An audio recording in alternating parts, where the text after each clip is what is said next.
Welcome to VL Academy.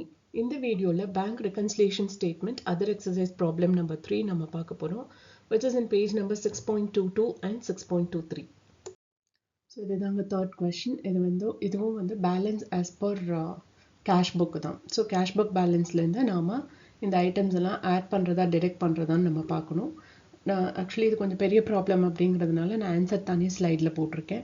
So நீங்கள் வந்து கையில் கொஷின் வச்சுக்கோங்க. அப்படி இல்லைன்னா வீடியோ பாஸ் பண்ணி இந்த கொஷினை காப்பி பண்ணிவிட்டு அதுக்கப்புறம் வீடியோ வாட்ச் பண்ணுங்கள்.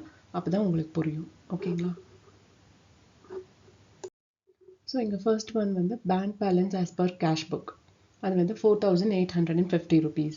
அதுக்கப்புறம் பார்த்தீங்க அப்படின்னா cheque sent in for collection before 31st March 1995 and not credited by the bank amounted in all to rupees 845. அதாவது என்னென்னா நமக்கு செக் கொடுத்துருக்காங்க, அந்த செக்கை கொண்டு போய் நம்ம பேங்க்கில் கொடுத்துட்டோம்.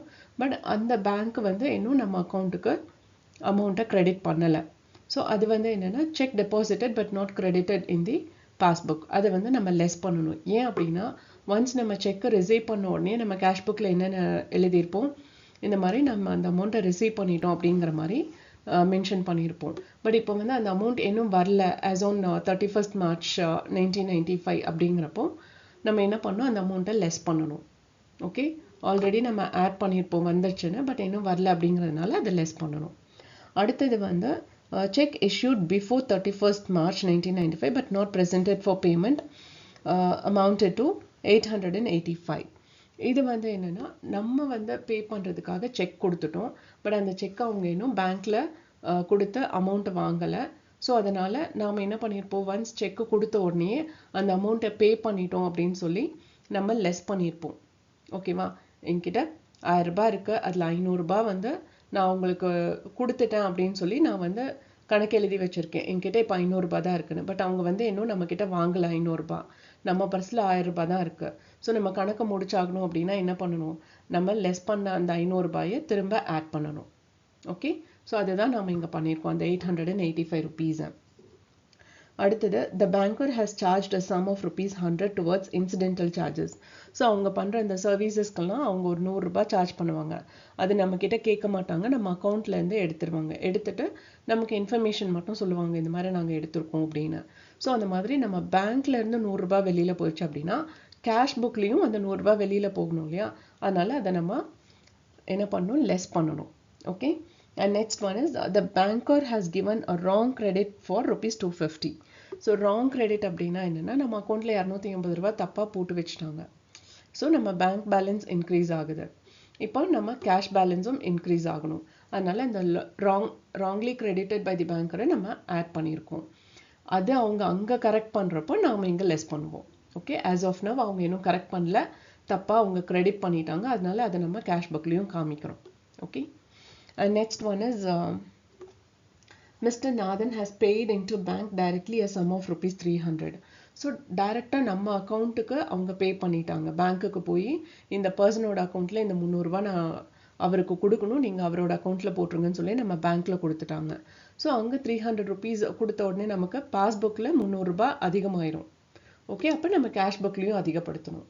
அப்போ நம்ம என்ன பண்ணணும், கேஷ் புக்கில் அதை ஆட் பண்ணணும். So mister Nathan paid into bank directly 300 rupees add பண்ணியிருக்கோம். அடுத்தது வந்து cheque for ₹200 sent for collection and returned unpaid.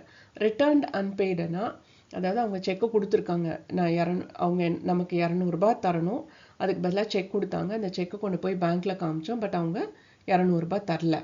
So அந்த செக்கு திரும்ப நமக்கு ரிட்டர்ன் ஆகிடுச்சு. நீங்கள் 200 ரூபாய் கேட்டிருந்தீங்க, பட் அவர் பேங்க்கில் வந்து அவர் அக்கௌண்ட்டில் வந்து 200 ரூபாய் பேலன்ஸ் இல்லை அப்படின்னு சொல்லிட்டு அந்த செக்கு நமக்கு திரும்ப வந்துடுச்சு. ஸோ அப்படி திரும்ப வரப்போ என்னாகும், ஒன்ஸ் நம்ம செக் ரிசீவ் பண்ணோன்னே நாம் என்ன நினைப்போம், நான் அந்த 200 ரூபாய் வாங்கிட்டோம் அப்படின்னு நினச்சி நம்ம கேஷ் புக்கில் ஆட் பண்ணியிருப்போம். இப்போ அது வரல, பவுன்ஸ் ஆயிடுச்சு. ஸோ செக் பவுன்ஸ் ஆயிடுச்சு, இல்லை செக் வந்து டிஸானர்ட் ஆயிடுச்சு அப்படின்னு சொன்னால் அதை வந்து நம்ம என்ன பண்ணணும், லெஸ் பண்ணணும். ஃபஸ்ட்டு நம்ம ஆட் பண்ணியிருப்போம், அதை இப்போ நம்ம லெஸ் பண்ணி காமிக்கணும். ஏன்னா இன்னும் நமக்கு அந்த அமௌண்ட் வராதனால, அதனால் அதை லெஸ் பண்ணியிருக்கோம். இப்போ இந்த ஆட் பண்ணுறதெல்லாம் டோட்டல் பண்ணோன்னா will get 1,685 rupees and less பண்ணுறதெல்லாம் டோட்டல் பண்ணோன்னா will get 1,145 rupees. ஸோ இப்போ bank balance as per cash book அது வந்து 4,850 rupees. அது கூட இந்த 1,685 rupees ஆட் பண்ணிட்டு 1,145 rupees லெஸ் பண்ணோன்னா will get 5,390 rupees as bank balance as per passbook as on 31st March 1995 in the book of Prabhu. இந்த video watch பண்ணதுக்கு ரொம்ப ரொம்ப தேங்க்ஸ். இந்த வீடியோ நிஜமாவே இன்ஃபர்மேட்டிவாக இருக்குன்னு ஃபீல் பண்ணிங்கன்னா லைக் பண்ணுங்கள், ஷேர் பண்ணுங்கள் அண்ட் சப்ஸ்கிரைப் பண்ணுங்கள். அண்ட் மறக்காமல் பெல் பட்டன் கிளிக் பண்ணுங்கள். ஒன்லி தென் நான் என்னென்ன ப்ராப்ளம் அப்லோட் பண்ணுறேன் அப்படிங்கிறது உங்களுக்கு நோட்டிஃபிகேஷனில் வரும். Thank you once again.